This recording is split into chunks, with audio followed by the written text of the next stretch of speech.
He's mad at the wrong Jordan? Yeah. Listen, I think, this is a cry for help. That's one thing to be angry at the man, which he clearly is, and I get it, and I respect that. I do. But you can't come out and say these foolish things about the greatest player to ever play. He hurt, man. You can say, I don't like him, he's a bad guy, all those things, but to say that he's a horrible player, and once I got there, everybody forgot about him.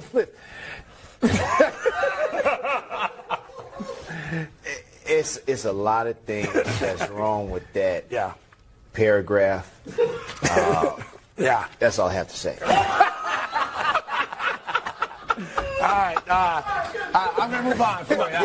Listen, I would appreciate it if we could. Yes, we are going to move on. It's funny, you answered this question earlier, but for those of you just tuning in, losing by 30, wow, it's hard to even say it. He was a horrible player. He was horrible to play with, and all of a sudden we become a team and we start winning, and everybody forgot who he was. Wow. Like, there's so much wrong with that statement. Now, for full disclosure, I understand why Scottie's not a current fan of Michael's, because I'll be the guy to say it. He's Michael's son, one of the sons, is quite famously dating Scottie Pippen's ex-wife. That creates problems. I don't care who you are, that is a problem.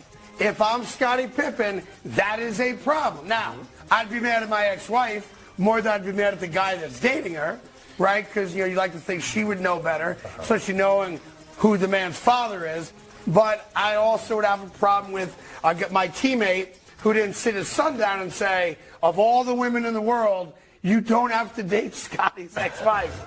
And no comment from Tim. And This is it for both teams. Y'all both desperate. This is go to the NBA championship again, just like last year. Right. Jimmy Butler missed the three, top of the key, right? So let's see. Miami, you lose at home last year in Game 7. Let's see if you could flip the script and win on the road in Game 7 in Boston, which is going to be very, very hard to do. A little bit later on, the guys are going to give you picks on the game. Remember, Boston, of course, is a big favorite, but they were big favorites in games 1 and 2, and they lost both those games. The other thing I learned, and I want to give Miami some love here and some credit, if they lose tonight's game, outside of being like waxed and blown out by 50 points, I don't think it's a choke job. And I know we all want to say, they choked, they blew a 3-0 lead. No team has ever done that. I think this is unique in that they could lose tonight. Again, if they get blown out by 40, I'd probably change my tune on it.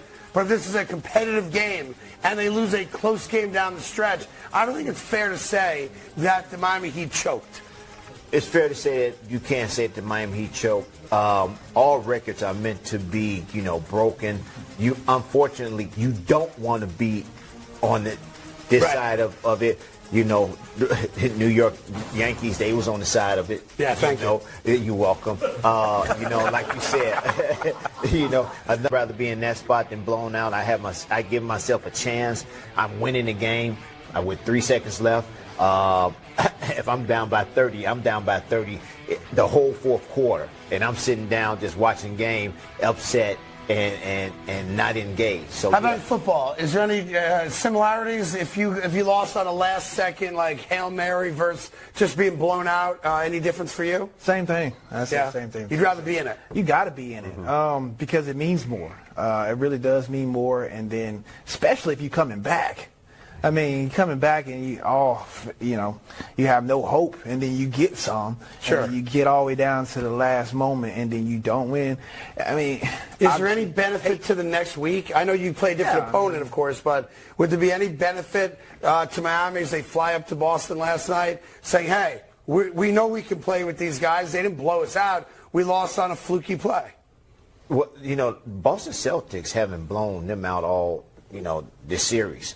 They won by like 16 or 12, something like that, but it really wasn't a blowout like Miami blew them out in Game 3. So, yes, the Heat has something to hold their hat on, and they understand that they can go out here and compete with this team.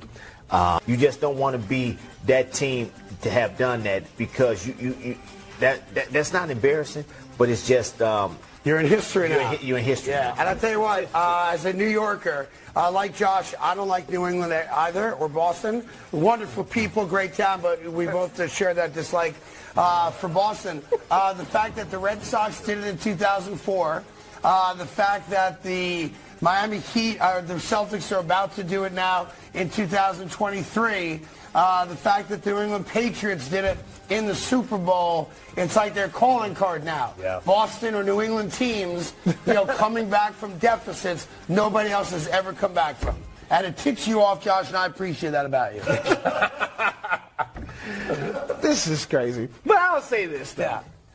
As much as I don't want to agree, you got a little point here. You got a little point. Yeah. Just because these teams, it seems something is in that Boston team. 30 other teams, so Right. we still got opportunity. Coming up. Look at him. Coming up. We got... Major League Baseball team in the history of Major Yeah. League Baseball. They have 10 wins. Now, the Astros, I guess, beat them in a game, and their social media department tweeted about the A's that we scored 10 runs in front of tens of fans. Yes. I was about to say something about it. Where were they? Seems punch like, them while they're down. Seems like an unnecessary shot, but a shot nonetheless. There you go. To be fair, the A's are in a complete embarrassment right Yeah, now now. I saw, just real quick, I saw that they approved in Las Vegas They did. a brand new stadium. The thing I didn't understand about it is that it is a 30,000 seat stadium. 30,000. That is by about 40% makes it the smallest stadium in all of Major League Baseball. It's surprising. I don't know why. Maybe it's because of the Oakland A's coming in and doing it. But really, it's Vegas. People are just going to go to games to go to games. Yeah, now I'm not sure. Maybe it's a land issue or a size issue, which only a few of us here can relate to. But the reality... People that I'm not talking about.